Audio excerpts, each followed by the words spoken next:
For background, my name is Dave Watson. Me and my two friends Luke and Mark were enjoying the New Year's and the 4 days of school break we had left. We had almost nothing to do besides playing video games, so we decided that it would be fun to go outside and explore some spooky places. We didn't really have any spooky-looking place in our area besides that one small village nearby, called Hopeland. Since we had no other ideas, we went there to have a fun and scary experience. But we didn't come unprepared, as we brought walkie-talkies, food, water, and supplies so we don't get chopped up by some boogie man with a knife. When we arrived, I genuinely felt quite the spook. Hopeland was just a random town with a big cornfield, and a bunch of abandoned buildings made out of bricks. Some looked like they were abandoned for years, and some looked like unfinished structure started like 3 months ago. Mark for some reason suggested we split up for the horror-ish atmosphere, and like a logical person I calmly shouted at him with a hell no. As I didn't want to end up in a shack with my limbs missing, but Luke agreed with him, so in the end my voice doesn't mean shit in this conversation. Mark and Luke went to 2 parts of the cornfields, while I had to explore one of these houses that looked like they got hit by a tornado and a damn tsunami. For the first couple minutes or so, none of us had said a thing through the walkie-talkies. The only thing with me was the radio static, and the ambience of nothing and darkness. Of course, since I am not a dumbass, I brought a flashlight to accompany me in this freak show of a house. Another 10 minutes pasted. This time Mark finally spoke. In a calm but also slightly afraid voice he exclaimed, "Guys, there might be something following me." I was already shitting myself, because I watched enough horror movies to know how this kind of shit ends. Since I knew Mark is already fucked, I went to find Luke in hopes he isn't already screwed. But Mark made another message. "It's gone." Me, "The hell you mean it's gone?" Mark, "It's fucking gone, like it's nowhere to be seen." I couldn't tell if he is going crazy, if this is one of these monsters that plays around with a victim, or is it some random old man with a shotgun. Either way, Luke finally started to join in on the conversation. "Luke, Mark, where the hell are you?" "Mark, I'm on the east side of the cornfield, by that big damn scarecrow." My curiosity had reached its peak, and I asked him what that something was. What he described to me was either an eldritch fucking horror, or he is the highest he's ever been. He said he saw a pitch-black creature, standing at around 11 feet tall. He said it was skinny, but its head was big, and not shaped like a damn human at all. I was calmed slightly by the fact Luke said he was coming directly for him, so I opened up my food box and had a light snack. A couple minutes after I got done, Luke said on the radio, "Dude, where the fuck are you?" And from that point, our experience went from a spooky exploration to a hell fucking no. Mark spoke on the walkie-talkie with confusion. "Mark, the hell you mean?"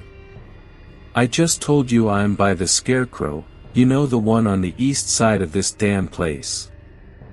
I felt pure confusion once Luke said, "Mark, there is no fucking scarecrow." As they both go back and forth about if there is a damn scarecrow and why they can't find one another, Mark finally finds Luke, or at least something did. I heard Mark say to Luke through the radio, "Yo, I think I see you, I'm coming." Luke with a slightly annoyed and weirded out tone said, "How do you see me? This corn is like 8 feet tall and I can barely see anything dash." After that all I heard from him is a sudden gasp and heavy breathing as I heard Luke say, "Holy shit." I shouted calling out for Luke through the walkie-talkie, but nothing. No Mark, no Luke, just pure radio silence. That's all I could fucking hear. I already decided that this is about time I've reached the fuck this shit I'm out part of this whole shitshow called a fun adventure. As I took a single step out the door, Luke suddenly bumped into me, tripping and breaking his glasses. I helped him back up with relief that he is alive, but he wasn't happy, he was terrified. His breath was heavy and heartbeat was racing, and at one point he just decided to point at something behind me. But once I turned around, I saw it. That thing that Mark described earlier. Tall, pitch black, skinny as a stick. Its limbs looked deformed, arms abnormally long, legs bent in 5 different ways, and its head just looked like a balloon, made of human flesh, but burnt. After a minute of analyzing what in the mother of God I was looking at, it moved. And I'm not saying it took a step or moved really fast or anything, no. I saw it just slide across the floor, while the dirt it was sliding his body motionlessly across remained somehow untouched. Once it got close enough for me to make out a bit more of it, me and Luke saw something, heard something, that brought us to a point in which we couldn't take it. It was still doing nothing but slowly but motionlessly levitating to us, but this time I saw a walkie-talkie in its left hand, while the creature wasn't even grabbing it, its flesh was connected to the damn thing like strings on a puppet, and we started hearing Mark's voice through my walkie-talkie. "Mark, hey guys, you there?" He kept repeating that same line, or I guess that thing did, but it stopped moving. Its head was slowly splitting in half as it was revealing its sharp teeth, and the little flesh connecting both of the head parts. Me and my friend immediately ran away, and never heard from Mark again. We checked the footage from cameras we implanted in these walkie-talkies in case of emergencies, and what we found out is after his first sentence, that thing immediately mauled him to death, and ate his corpse easily, without even chewing, like a man swallowing a pill.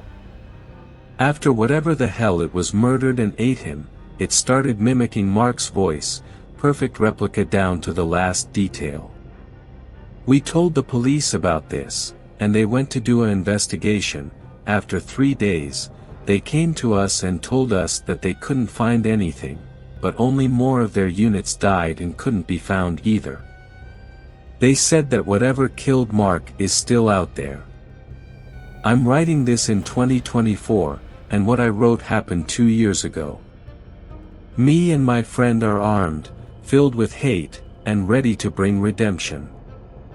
This is for you, Mark. Get ready, Hopeland.